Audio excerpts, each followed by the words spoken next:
nuevamente poder estar con ustedes para compartirles la palabra del Señor. Queremos continuar en el tema que hemos estado compartiendo, que es el del Sermón del Monte.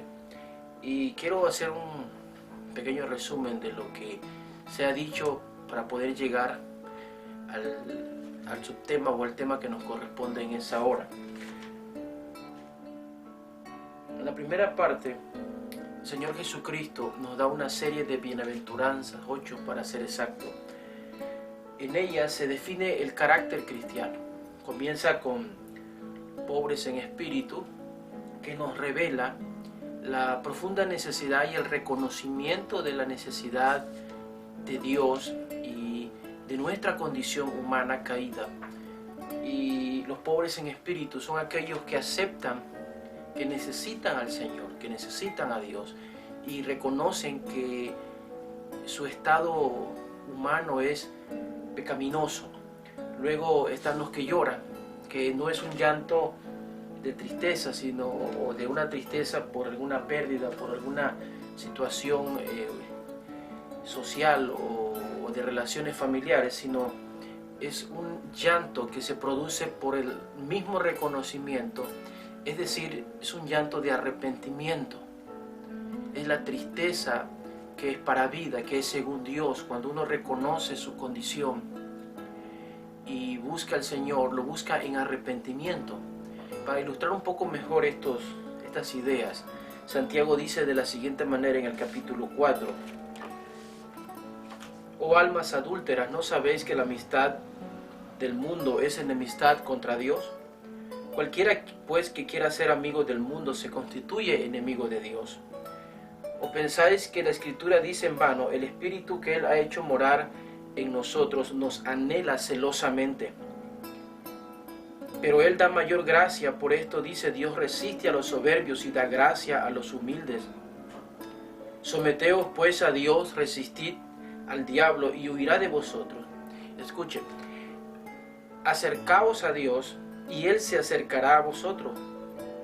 Pecadores, limpiad las manos, y vosotros los de doble ánimo, purificad vuestro corazón. Afligíos y lamentad, y llorad. Vuestra risa se convierte en lloro y vuestro gozo en tristeza.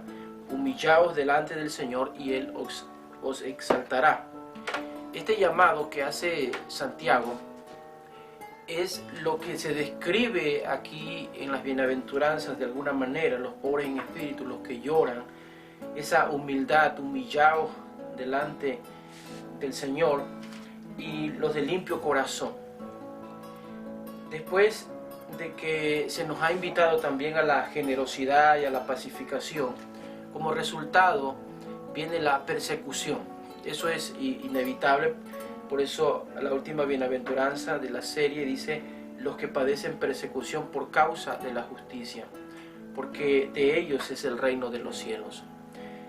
Este carácter cristiano es solamente la descripción del deseo de Dios para cada uno de nosotros, pero que resulta de manera natural por la obra del Espíritu Santo, como dice Santiago, que internamente nos anhela de forma celosa, y en ese anhelo del Espíritu nos lleva a la contrición, al reconocimiento de nuestra pobreza espiritual, nos lleva al arrepentimiento, donde aquel llanto va a producir, como dice la bienaventuranza, la consolación que vendría siendo el perdón de Dios y la aceptación de Dios, y esa mansedumbre que es un estado o una condición en la cual nosotros reconocemos nuestra condición, pero no solamente la reconocemos, sino que dejamos de estar peleando por derechos y dejamos de estar queriendo algún tipo de reconocimiento, sino que de manera muy pasiva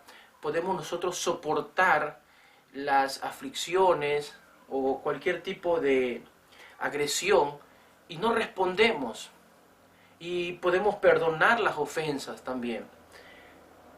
Todo esto después nos va a llevar a la justicia, la práctica de la justicia.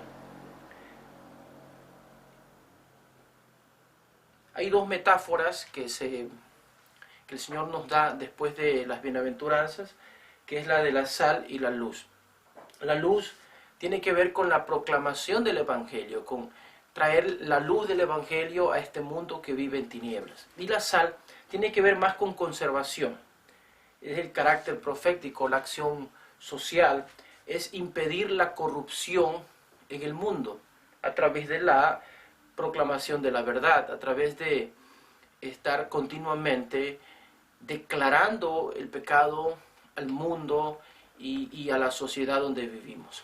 Esto es muy importante el día de hoy, ya que de manera muy acelerada, de manera muy imponente, se han estado estableciendo leyes contrarias al Evangelio, contrarias a la palabra de Dios, inclusive al sentido común. Leyes absurdas, leyes que son totalmente aberrantes. Y es la iglesia, nosotros los creyentes, los que tenemos que declarar la verdad, porque somos la columna y baluarte de esa verdad. Si nosotros la iglesia nos callamos, lo único que espera a este mundo es el juicio de Dios. Nosotros tenemos que conservar la vida humana, el mundo, y solamente lo podemos hacer a través de la proclamación de la verdad de la palabra de nuestro Dios.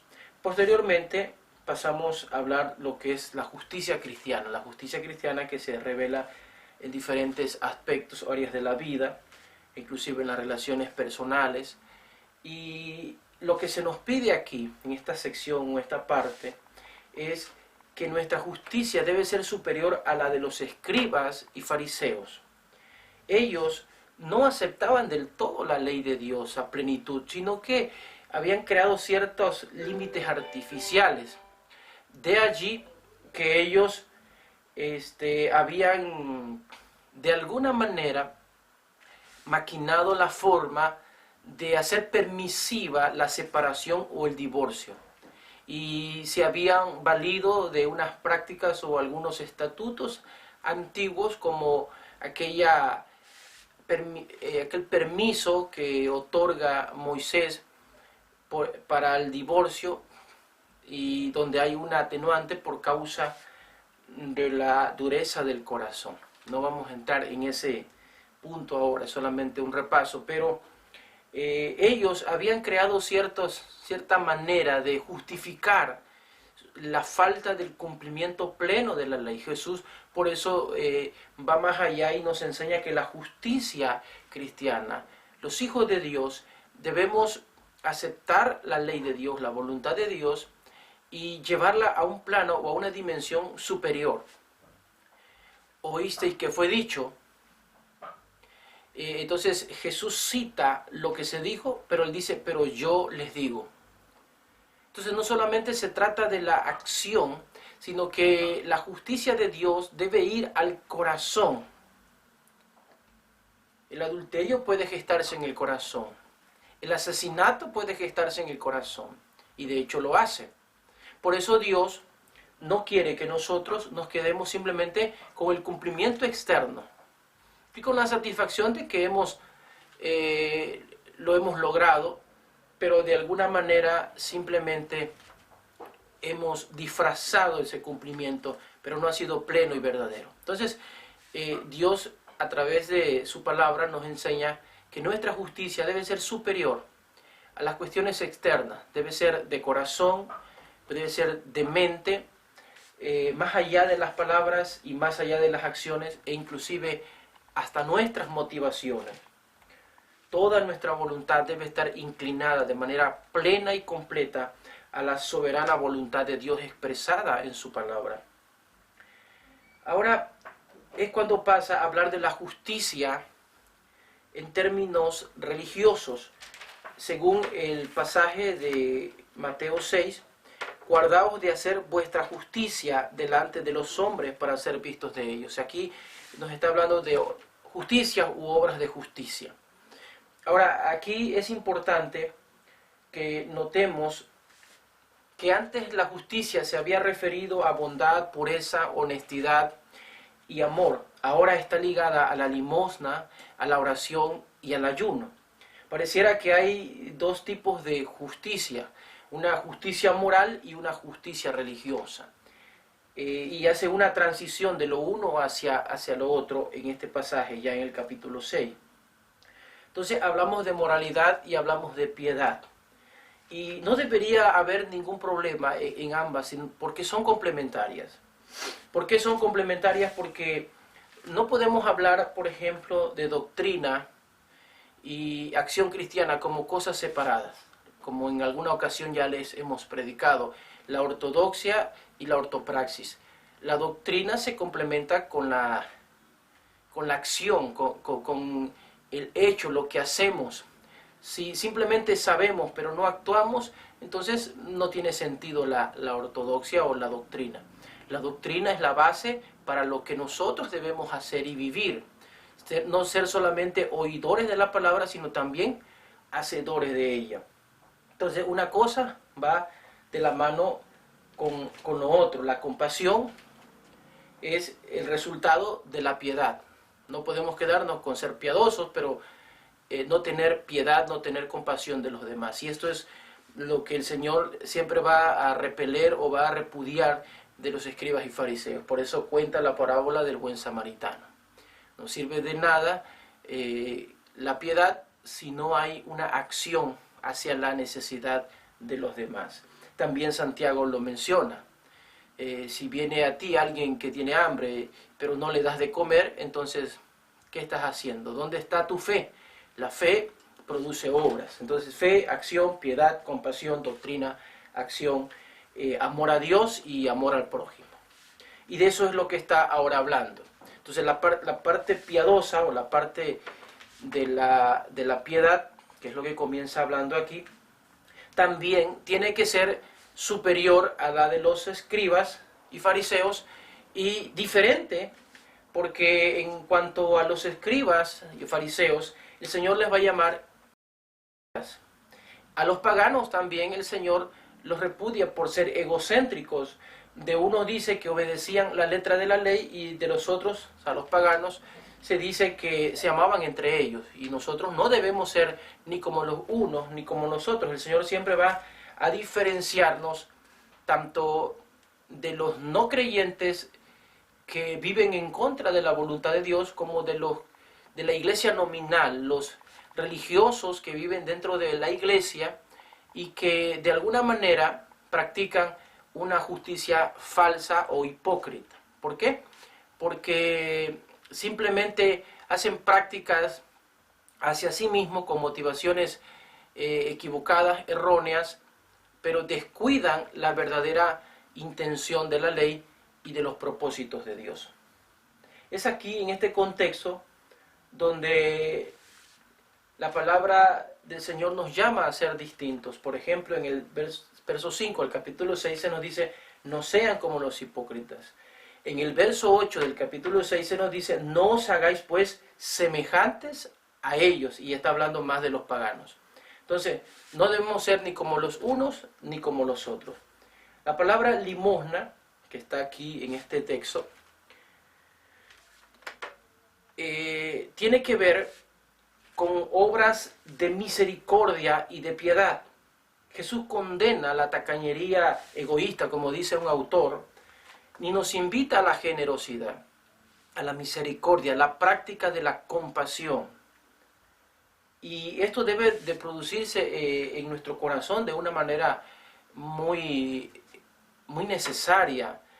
No podemos llamarnos hijos de Dios si no amamos a nuestro prójimo, porque el segundo mandamiento está intrínsecamente ligado al primero, el amor a Dios. Por eso dice Juan, no puedes decir que amas a Dios a quien no ves, sino amas a tu hermano a quien sí ves, a tu prójimo. Entonces, el problema de nuevo va a recaer no en la práctica de la limosna, de la ayuda a los necesitados. El problema va a recaer de nuevo en la actitud del corazón de los fariseos. Los fariseos tenían un hambre voraz de ser alabados y Dios no quiere que nosotros tengamos esa misma necesidad o hambre de alabanza o de reconocimiento de los hombres. Por eso aquí en este pasaje nos dice: guardaos de hacer vuestra justicia delante de los hombres para ser vistos de ellos. Ahora, parece un contraste, porque un poco antes el Señor, en el verso 16 del capítulo 5, para ser exactos, dice: así alumbre nuestra luz delante de los hombres, para que vean vuestras buenas obras y glorifiquen a vuestro Padre que está en los cielos. Y en el 6:1, guardaos de hacer vuestra justicia u obras delante de los hombres. Entonces pareciera contradecirse: en una lo prohíbe y en otra lo ordena. Y es que no tiene que ver más que con nuestro carácter humano o nuestra naturaleza caída y nuestro pecado. En la primera se condena la cobardía humana, el no tener el valor de hablar la verdad, de proclamar el evangelio, de decir la verdad. Y en la segunda, en esta parte del capítulo 6, está el Señor atacando el pecado de la vanidad humana o del orgullo humano. Así que son pecados diferentes los que se condenan. Entonces Dios nos invita a hacer pública nuestras acciones de servicio a Dios para buscar el mismo fin, la gloria de Dios. Es decir, no podemos esconder lo que somos, sino que tenemos que darnos a conocer al mundo para que la luz de Cristo alumbre a los demás, pero tenemos que hacerlo buscando la gloria de Dios. No escondernos, sino declarar la verdad, aunque esto pudiera traer problemas y persecuciones a nuestra vida. Y en la segunda parte, Él quiere que nuestra piedad, que nuestra devoción sea secreta, que no haya ningún tipo de orgullo y de vanidad por lo que nosotros hacemos en relación con Él. Es así como el Señor, de alguna manera, nos está mostrando a nosotros lo que tenemos que hacer. Y Él no quiere que nosotros seamos hipócritas en nuestra práctica religiosa, en nuestra piedad. Ahora, no está ordenando realmente que lo hagamos, sino más bien está dándonos instrucciones de cómo debemos hacerlo, porque se sobreentiende que la oración, la limosna y el ayuno son prácticas piadosas inevitables. Ahora, la limosna tiene que ser en secreto, es decir, no es para hacer alardes públicos de lo que damos, de lo que nosotros hacemos. Pero no solamente tiene que ser escondida de los demás, de las personas, también de uno mismo.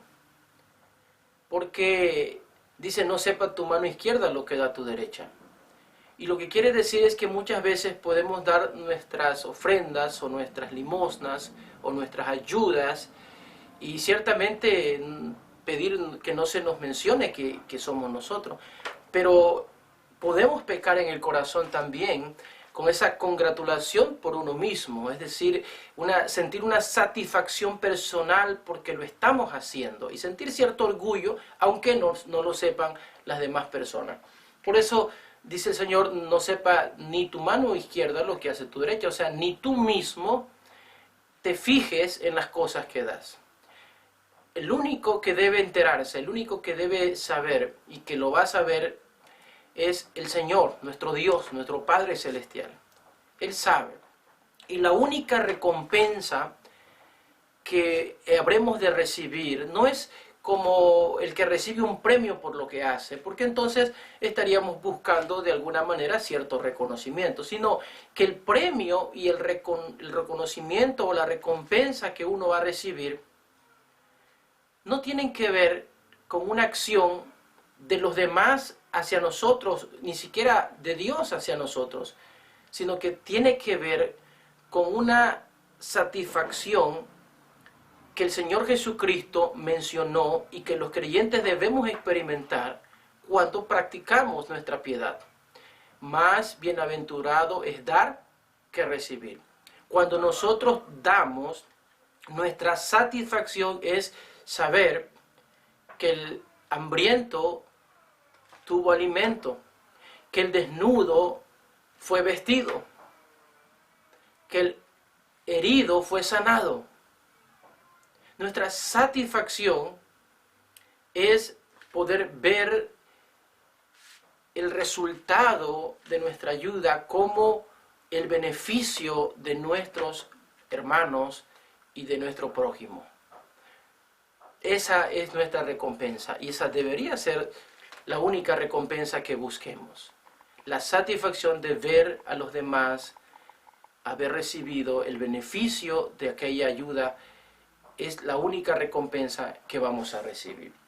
Cuando se pasa a la oración tiene que ver, el punto clave de la oración que el Señor va a contrarrestar en razón con los escribas y fariseos, tiene más que ver con lo secreto, porque ellos lo hacían de manera pública y alardeante y se jactaban de ser muy santos en ese sentido externo.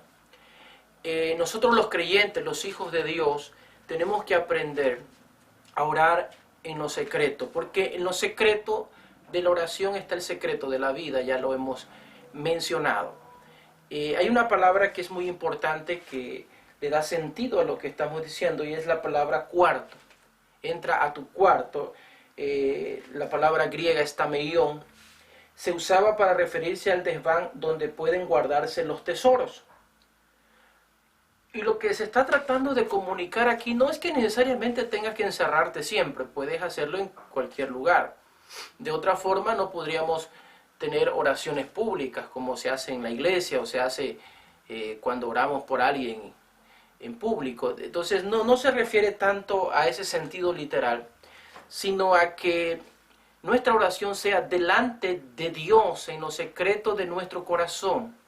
Que no oremos para los hombres, que oremos realmente para el Señor y que busquemos y procuremos de manera personal tener un espacio en el cual nosotros nos encontramos con Dios y es allí en ese espacio personal, en esa oración íntima donde nosotros vamos a descubrir el tesoro que Dios tiene guardado para nosotros. No por nada el apóstol Pablo dijo que cuando nosotros oramos a Dios, al Padre, el Espíritu Santo clama, gime dentro de nosotros mismos y da testimonio a nuestro espíritu de que somos hijos de Dios. El estar en la presencia del Padre y poder sentirle como nuestro Padre y sentir que somos sus hijos y que ya no somos huérfanos, sino que realmente somos hijos de Dios. Ese sentimiento profundo son tesoros maravillosos que Dios nos ha guardado para nosotros, pero tenemos que realmente hacerlo de una forma secreta o profunda en lo más íntimo de nuestro corazón. Cuando nosotros aprendemos a tener ese tipo de relación con Dios a través de la oración, hallamos también nuestra satisfacción en Dios mismo. No le alabamos para ser visto, no le adoramos para ser visto, no oramos para ser visto, oramos para descubrir la gracia maravillosa que hay, la gloria maravillosa que hay al estar con Él, al estar en su presencia. Y el ayuno es una disciplina necesaria, es un autosacrificio necesario que nos ayuda a poder tener dominio y control de nuestra voluntad para cuando vienen los momentos de prueba. Cuando nosotros practicamos la verdadera piedad, nuestra voluntad se fortalece para poder decir no a las tentaciones y a las acechanzas del enemigo. Nuestra piedad es algo íntimo y algo secreto. Es algo entre Dios y nosotros. Es algo que no debe ser publicado. Sin embargo, el reflejo de lo que pasa en lo secreto se va a manifestar en público, porque cuando uno ha estado con Dios, sucede lo que le sucedió a Moisés cuando salía de estar en la presencia de Dios en el monte. Su rostro resplandecía. El gozo, la paz, esa fortaleza espiritual con la cual Jesús se levantó del huerto después de haber estado con el Padre, eso nadie nos lo puede dar, solamente su presencia. Y la gente va a notar, las personas van a notar cuando una persona, cuando alguien, un cristiano ha estado con Dios, cuando ha estado en el monte, en la presencia de Dios. Yo te invito a pasar tiempo en la presencia de Dios y verás que tu vida será transformada. Quizás no tus circunstancias, pero sí tu corazón, tus pensamientos, tus actitudes, y podrás darle honra y gloria al Señor y ser luz para los que están en tiniebla y comunicar una verdad con tal fuerza que será irresistible a los oídos, a las mentes y a los corazones de los que escuchen.